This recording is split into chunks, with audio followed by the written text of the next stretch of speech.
உரை நிறையான மணி ஆயிடுச்சு, நிறைவு செய்கிறேன். ஒரு பெரிய ஒரு ஆச்சரியமான ஒரு விஷயம் என்னன்னா, ஒரு மனிதரை பற்றி 100 மணி நேரம் பேசலாம். ஒரு மனிதருடைய சாதனைகளை, ஒரு தலைவருடைய சாதனைகளை பற்றி 100 மணி நேரம் பேசுறதே ரொம்ப பெரிய விஷயம் இந்த காலகட்டத்தில். ஆனா ஒரு மனிதரை பற்றி தொடர்ச்சியா 100 ஆண்டுகளாக பேசிக் கொண்டிருக்கிறோம், இன்னும் 100 ஆண்டு ஆனாலும் பேச போகிறோம்.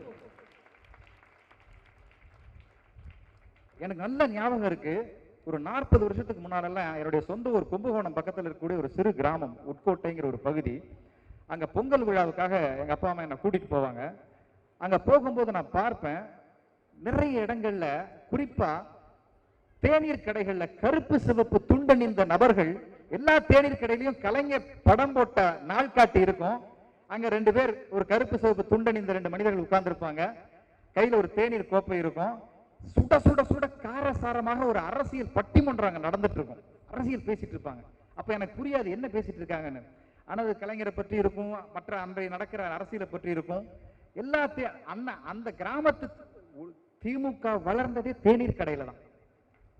டீ கடை தான் திமுகவினுடைய ஒரு பெரிய பாசறை. எல்லா டீ கடையிலையும் அன்னைக்கு அரசியல் பேசாதீர் எழுதுற அளவிற்கு தேநீர் கடைகளில் அரசியல் பேசப்பட்ட ஒரு காலகட்டம்.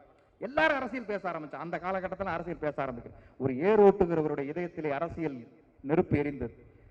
ஒரு மூட்டை தூக்குகிற தொழிலாளியின் மனதிலே ஒரு அரசியல், கோயிலுக்கு பூஜை செய்கிற பூசாரியின் மனதிலே ஒரு அரசியல் பேசுவதற்கான ஆர்வம் எழுந்தது. எல்லா தரப்பு அரசியலும், எல்லாரும் பெண்கள் வீட்டுக்குள் சமைத்துக் கொண்டிருந்த பெண்கள் குழாயடிகளிலே அரசியல் பேசக்கூடிய காலகட்டம் ஆரம்பமானது. எல்லா இடங்களிலும் அரசியல் பேச வைத்த ஒரே நபர், இன்று நாம் பேசிக் கொண்டிருக்கிற ஒரே நபர், இந்த ஒரு தலைவனால் மட்டும்தான் இந்த அரசியல் விழிப்புணர்வு என்பதே உலக தமிழர்கள் மத்தியில் ஏற்பட்டது. அது வரைக்கும் அரசியல் சிலர் மட்டும்தான் பேச முடிந்தது.